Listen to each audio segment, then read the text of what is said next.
Okay, so last week we were brainstorming, working on the idea that we wanted to create with our relief sculpture. Here is my brainstorm. I decided I wanted to just focus on the head of the falcon.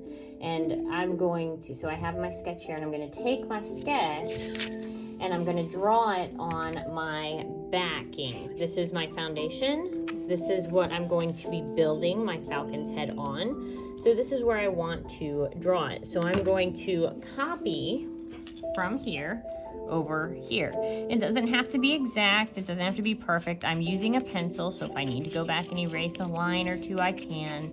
I've drawn it once, so I can draw it again. If you have somebody at your table who's really good at drawing, have that person do this sketching for you. That is fine. Let me get this into place here. And then we're going to talk about what we do once we get this here. Okay, so I have my sketch done. I went ahead and I inked it in so you could see it a little bit better on my cardboard with the black marker. We're going to stop here and I'm going to show you some of the materials that you will be able to use while you are creating your sculpture. And then I'm going to show you how we are going to start putting things together and assembling this relief sculpture.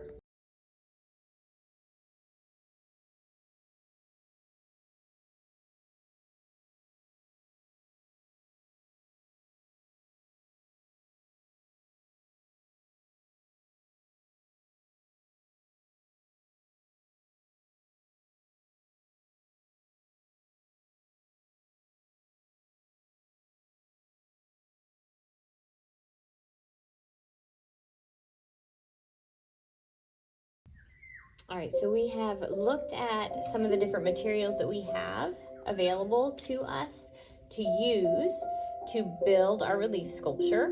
Now let's talk about some of the things that we might use to hold it together. I have tape. This is masking tape, which works really good. I have glue. Elmer's glue is going to be the best thing that we have. We are probably, if we use Elmer's glue, going to need to use some binder clips just to hold things together until the glue dries all the way. And one of the things we can do or use to do that is rubber bands. Rubber bands is also a way that we can tie things together. I have pipe cleaner. And I have twisty ties, which you saw the pictures of both of those. Those are also materials that we can use to keep things, hold things together so that our sculpture is pretty sound. I also have staplers, so we could staple. If it's a piece of cardboard or something like that, we could always staple those pieces together as well. Now we're going to build from the bottom up. So that means the bottom layer is going to be down here on the chest, which there's not a lot of that area available. And then this fur, these feathers from the neck of the falcon would be on top of this. So I need to do this area on the bottom first, and then I'm going to build up off of it. So I'm actually going to make a very big shape like this, and I'm going to build up, which means it's going to cover my eyes and my nose. So I want to make sure I keep my sketch close so that I have this to refer back to. Once I get this first layer down, I can always redraw these pieces if I need to. So I'm going to go ahead and put this on time lapse so you can watch the process a little bit.